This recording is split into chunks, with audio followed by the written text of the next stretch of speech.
Good morning and welcome to the What's Up News Network, being broadcast from Panama City Beach, Florida, home of the world's most beautiful beaches.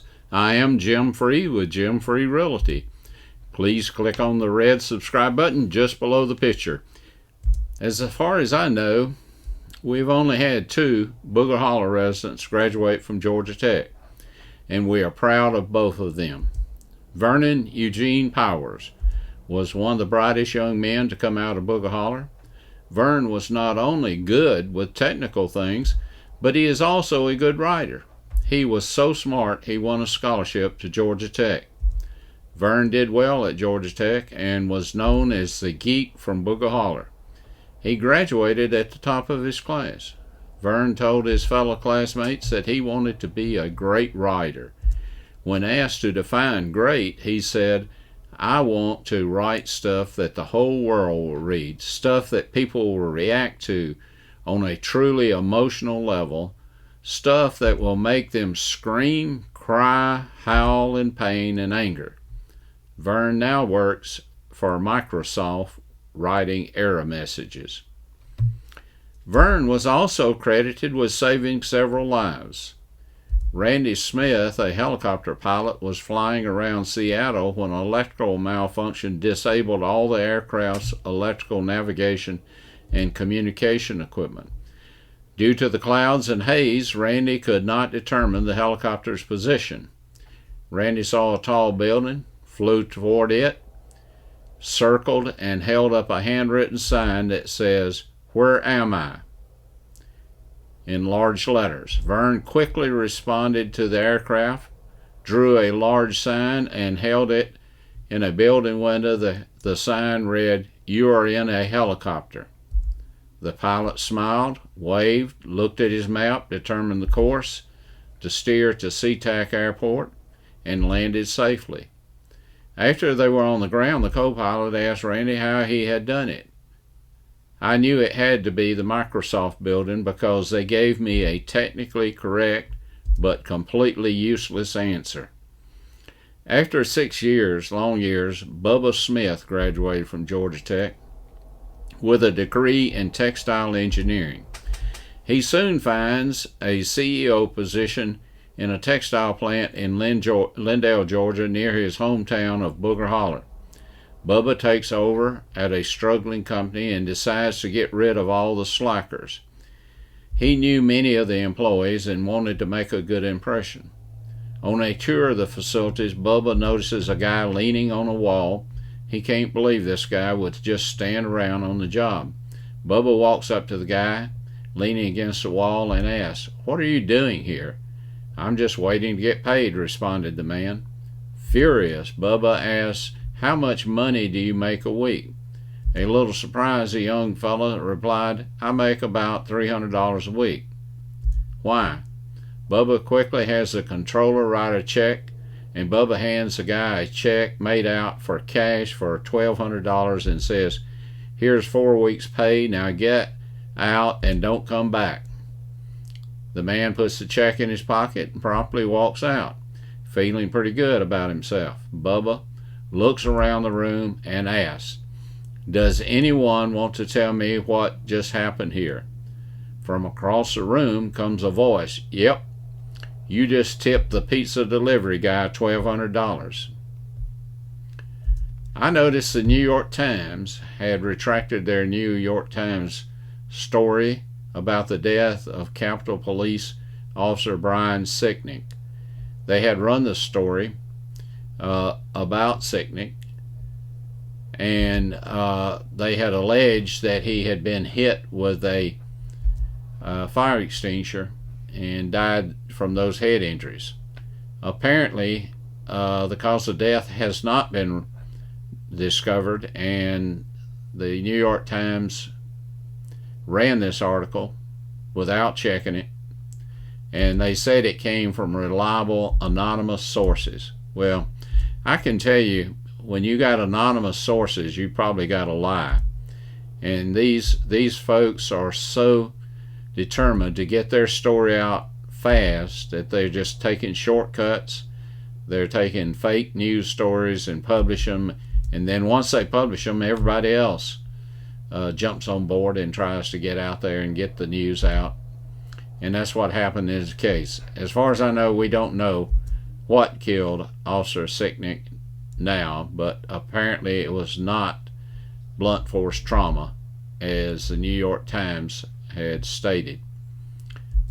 They said they'd got the information from the police department. The police department denies that they gave them that story. It reminds me of a time when I was in the Walmart checkout line. There were two ladies discussing one, and one of the ladies was talking about another lady that lives next door. And one of the ladies says she has male friends coming in late at night. The other lady said, "Tell me more." The first lady said, "I've already told you more than I know." And I think that's kind of what the news media is doing. They're telling you more than what they know, even though they know it's not true. The news media has apparently never heard the story of the boy that cried wolf. Apparently never watching Dragnet. Sergeant Joe Friday only wanted the facts, ma'am. And that's what our news media needs to be getting, facts, and not fake stories. It seems like these so-called journalists don't know how to ask questions to get the facts. We were taught in law school that a good defense lawyer will never ask a question that he does not know the answer. A couple of cases in point.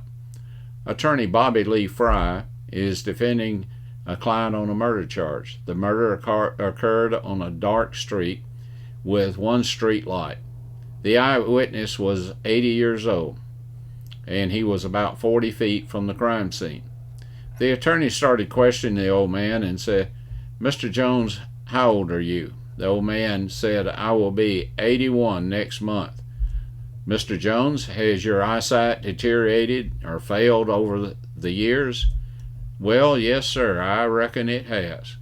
"Now, Mr. Jones, we have already established it was pitch black when the shooting occurred, and there was only one street light, and your eyesight is failing.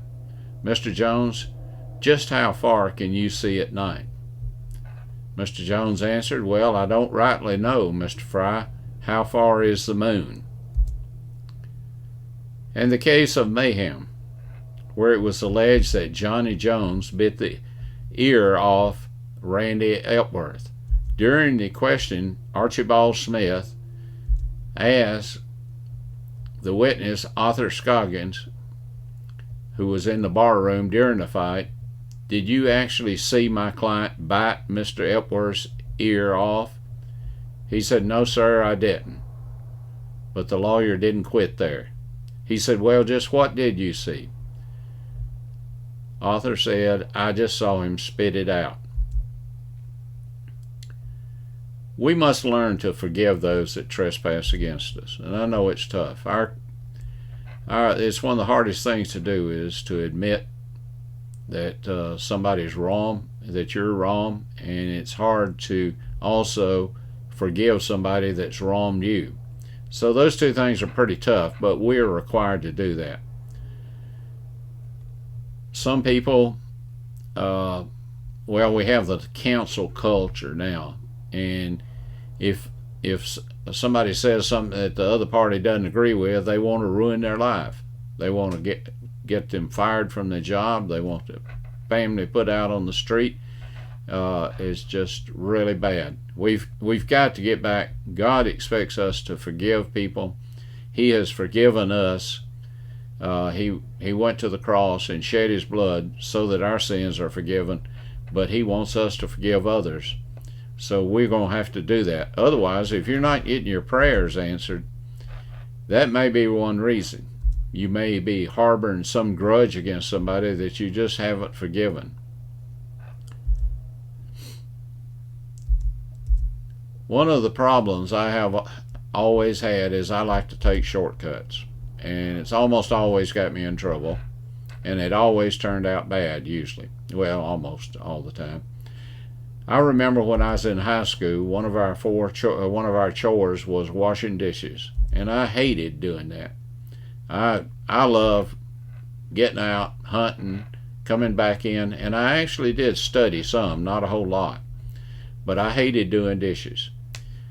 There were 4 children in my family, 2 boys and 2 girls, and I was the oldest.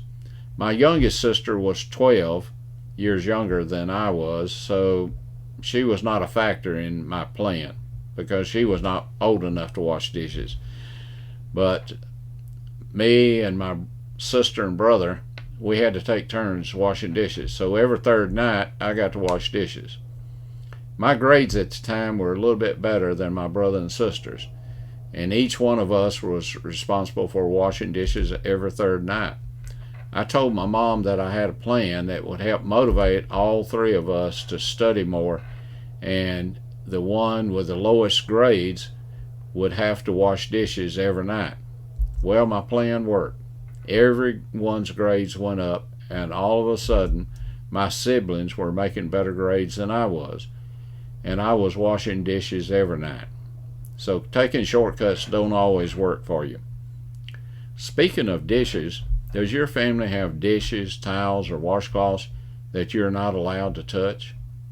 We have a set of red dishes. They're on the very top shelf. I've never been allowed to touch because they are for special guests. I just guess we've never had any special guests. Well, I came in one day and there was a package with fluffy new towels in it. I think they came from my pillow guy. So I decided to try one out, and I was getting out of the shower when Ivanette came in and said, "What are you doing?" And I said, "Taking a shower." And she said, "What are you thinking?" I said, "I don't know what I'm thinking. I was just taking a shower." She said, "Those towels are not for you. They are for the guest bathroom. I will get you some of our old towels." We have discussed abortion a lot. There are about 17 states that are really working on getting some reforms in abortion. I don't know how the courts are going to rule on these, but hopefully we can stop some of this. And I ran across the 139th Psalm that David wrote, and I want to read that to you. And it's out of the New English Version. It said, "O Lord, you examine me and know me. You know when I sit down and when I get up.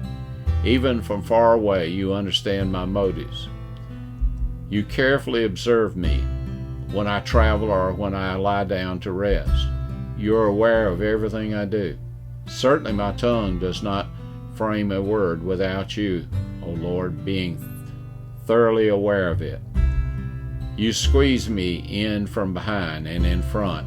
You place your hand on me. Your knowledge is beyond comprehension. It is so far beyond me. I am unable to fathom it. Where can I go to escape your spirit? Where can I flee to escape your presence? If I were to ascend to heaven, you would be there.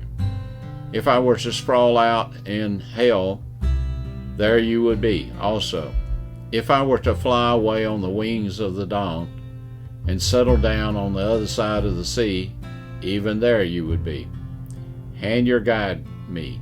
Your right hand would grab hold of me. If I were to say certainly, the darkness will come over me and the light will turn to night all around me. Even the darkness is not too dark for you to see.